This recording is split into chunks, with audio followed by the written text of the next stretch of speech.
ఒకప్పుడు సైకిల్ పార్టీలో చక్రం తిప్పిన ఆ మాజీ మంత్రిని 7 ఏళ్లుగా బ్యాడ్ టైం వెంటాడుతోంది. సైకిల్ దిగి ఫ్యాన్ పంచలా చేరిన ఆ నేత మళ్ళీ ఇప్పుడు పసుపు జెండా పట్టుకునేందుకు ప్రయత్నాలు చేస్తున్నారట. కూటమి అధికారంలోకి వచ్చినప్పటి నుంచి ప్రయత్నాలు చేస్తున్నా గ్రీన్ సిగ్నల్ మాత్రం రావడం లేదట. 2 ఏళ్లుగా ఆయన పేరు జాయినింగ్ లిస్ట్ లోకి రాకుండా వెయిటింగ్ లిస్ట్ లోనే ఉండిపోతుందట. ఇంతకీ ఎవరా మాజీ మంత్రి, ఆయన కథేంటి? Let's have a look on it.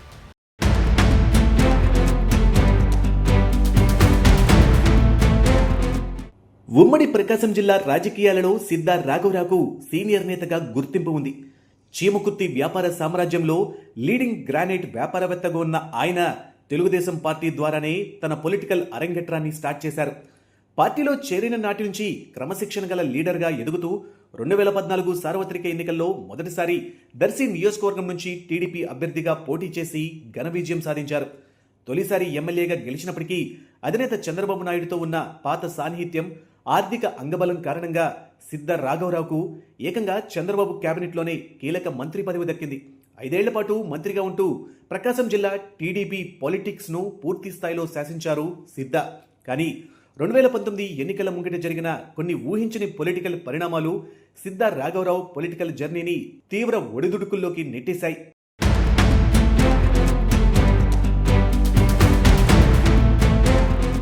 నిజానికి 2019 ఎన్నికల్లో సిద్ధా రాఘవరావుకు మళ్లీ దర్శి నుండి అసెంబ్లీకి పోటీ చేస్తారని అంతా భావించారు.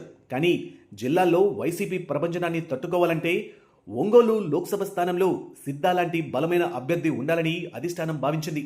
తనకు ఎంపీగా పోటీ చేయడం అస్సలు ఇష్టం లేకపోయినా చంద్రబాబు ఆదేశాలను కాదనలేక తప్పనిసరి పరిస్థితుల్లో ఒంగోలు పార్లమెంటు బరిలోకి దిగారు సిద్ధా.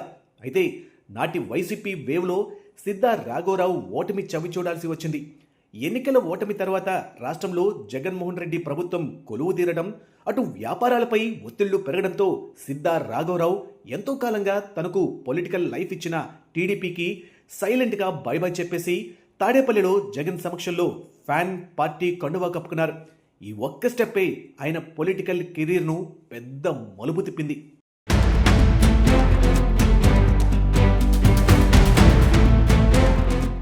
వైసీపీలో చేరినప్పటికీ సిద్ధా రాఘవరావుకు ఆ పార్టీలో ఆశించిన గుర్తింపు కానీ ప్రాధాన్యత కానీ దక్కలేదు. 5 ఏళ్ల పాటు ఆయన ఎక్కడా యాక్టివ్ పాలిటిక్స్లో కనిపించలేదు. ఇక మొన్నటి సార్వత్రిక ఎన్నికల్లో దర్శి వైసీపీ టికెట్ ఆశించిన జగన్ నో చెప్పారు. అద్దంకి లేదా మార్కాపురం వెళ్లమన్నా సిద్ధా పోటీకి దూరంగా ఉండిపోయారు. ఇక మొన్నటి ఎన్నికల్లో రాష్ట్రంలో కూటమి ప్రభుత్వం 1 సైడ్ మెజారిటీతో అధికారంలోకి రావడంతో సిద్ధా రాఘవరావు మళ్లీ తన పాత గూడైన సైకిల్ పార్టీ వైపు అడుగులు వేశారు. వైసీపీకి రాజీనామా చేసి టీడీపీలోకి రీఎంట్రీ ఇచ్చేందుకు తీవ్రంగా ప్రయత్నాలు ప్రారంభించారు. ఇందులో భాగంగానే విజయవాడ వరదల సమయంలో సీఎం చంద్రబాబును పర్సనల్గా కలిసి వరద బాధితుల సహాయార్థం తన సోదరులతో కలిసి భారీ విరాళాన్ని కూడా అందజేశారు. టీడీపీలో చేరడం కోసం ఒంగోలు పవర్ఫుల్ ఎమ్మెల్యే దామచర్ల జనార్దన్ ద్వారా గట్టిగానే రాయబారాలు నడిపారు సిద్ధా. తనకు ఎలాంటి పదవులు వద్దని కేవలం పార్టీలో చేర్చుకుంటే చాలని మొరపెట్టుకున్నా అమరావతి పెద్దల నుంచి మాత్రం గ్రీన్ సిగ్నల్ రాలేదు.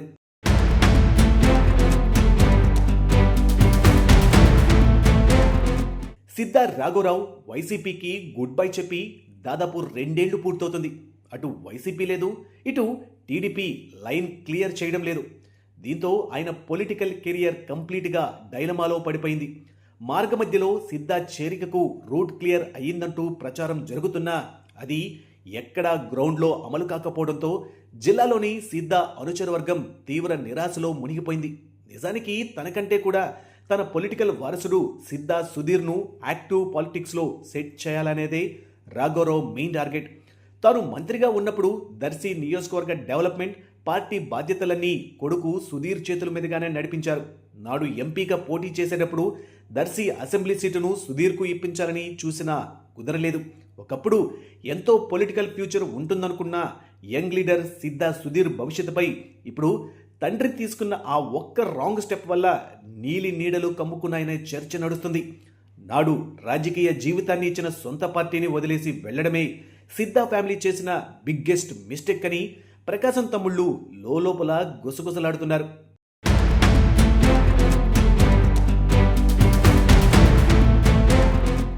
గత ఏడాది ఆగస్టు నెలలో సిద్ధా రాఘవరావు టీడీపీ తీర్థం తీసుకుంటారనే టాక్ నడిచింది.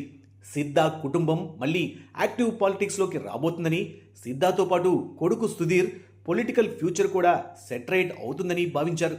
కానీ అది ఎక్కడా ఆచరణలో అమలు కాకపోవడంతో సిద్ధాతో పాటు ఆయన అనుచరులు నిరుత్సాహానికి గురవుతున్నారు. వైసీపీని వీడి 2 ఏళ్లు కావడం, మరోవైపు సైకిల్ ఎక్కే విషయంలో ఆ పార్టీ అధిష్టానం నుంచి ఎలాంటి గ్రీన్ సిగ్నల్ రాకపోవడంతో తన పొలిటికల్ జర్నీతో పాటు కొడుకు సుధీర్ పొలిటికల్ ఫ్యూచర్ ఏంటనే ప్రశ్న సిద్ధా అనుచరుల నుంచి వ్యక్తమవుతుంది.